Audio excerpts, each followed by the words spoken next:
Ni gari ambayo imebeba sulfur imepata ajali katika eneo hili la Mafiga karibu na checkpoint ya polisi barabara kuu ya Morogoro Iringa. Na ajali hii imesababisha barabara hii ya Iringa Morogoro ishindwe kupitika kwa muda na watu wanatumia njia mbadala kuvuka eneo hili.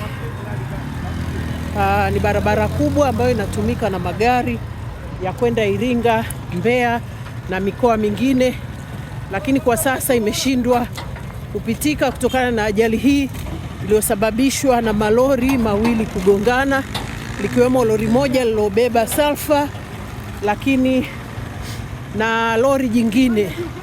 Lakini watu wa zimamoto na uokoaji wameendelea na jitihada za kuzima moto huu, na askari wa usalama barabarani pia wamefika eneo la tukio kwa wakati tangu majira haya saa 11 mpaka saa hizi linakwenda saa 12. Wanaendelea kufanya jitihada za kuzima moto na kuzuia raia wasipite kutoka eneo moja kwenda jingine. Na mpaka sasa kuna mwili wa mtu mmoja ambao unaonekana huko hapa eneo la tukio, uliokuwa miongoni mwa haya malori yaliyopata ajali. Kama unavyoona, lori hili limeteketea kabisa kwa moto baada ya kupata ajali katika eneo hili la barabara kuu ya Morogoro Iringa. Na kwa majina anaitwa Emili ya Morogoro, ni mkazi wa Mafiga maeneo haya. Hii ajali imetokea mida kama saa 11 kasoro asubuhi. Tulisikia kishindo kikubwa, baadhi ambao watu karibu tukasema ngoja tusogee tuone kwa shida ni nini. Kweli kwa bahati nzuri tunafika hapa, jeshi la uokoaji na yenyewe lilishaanza kufika kabla ya sisi. Wakaangalia mazingira ya usalama, lakini hicho ni kwamba hizi ni gari mbili tofauti, yote ni magari makubwa. Kuna hii lori ambayo inaelekea Mbeya, ilikuwa inaelekea huko njia ya Mbeya, na kuna ile ya makaa ambayo limetoka na Songea inaelekea Dar es Salaam. Kwa hiyo shida, huyu wa makaa mayo alikuwa ameovertake. Katika kuovertake alikutana na changamoto gani? Ndio akaja kugongana na huyu ambaye ile lori inaelekea Mbeya na beba sulfur. Kwa bahati mbaya huyu alipata accident kubwa, moto ulikuwa umewaka kwenye gari. Mnamo tarehe 24 mwezi wa 7 mwaka huu 2026 majira saa 11 alfajiri hapa katika eneo la Mafiga manispaa ya Morogoro umetokea ajali iliyohusisha malori mawili. Lori la kwanza ni lori aina ya Scania lenye namba za usajili T 738 DQD ikiwa na tela T 703 DVQ, ilikuwa limebeba kemikali aina ya sulfur ikitokea Dar es Salaam kuelekea Kongo.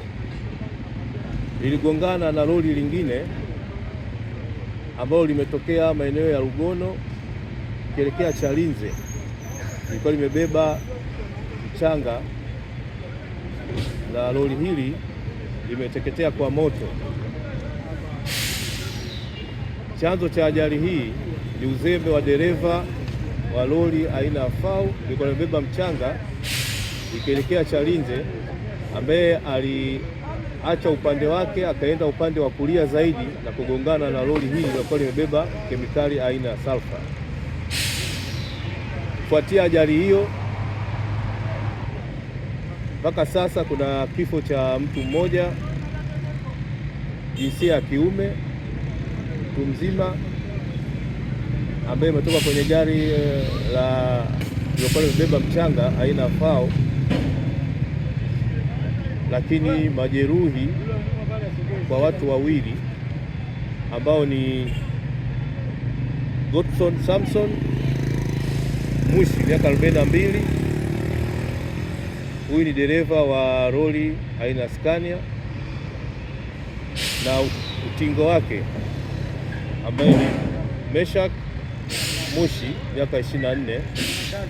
Hawa wanapatiwa matibabu katika hospitali ya rufaa mkoa Morogoro. Nitoe wito kwa watumiaji wote wa barabara kuzingatia sheria ya usalama barabarani, na hasa wa madereva wa malori ya masafa marefu wapate muda wa kupumzika ili kuepusha madhara haya yanayotokana na hizi ajali. Asante.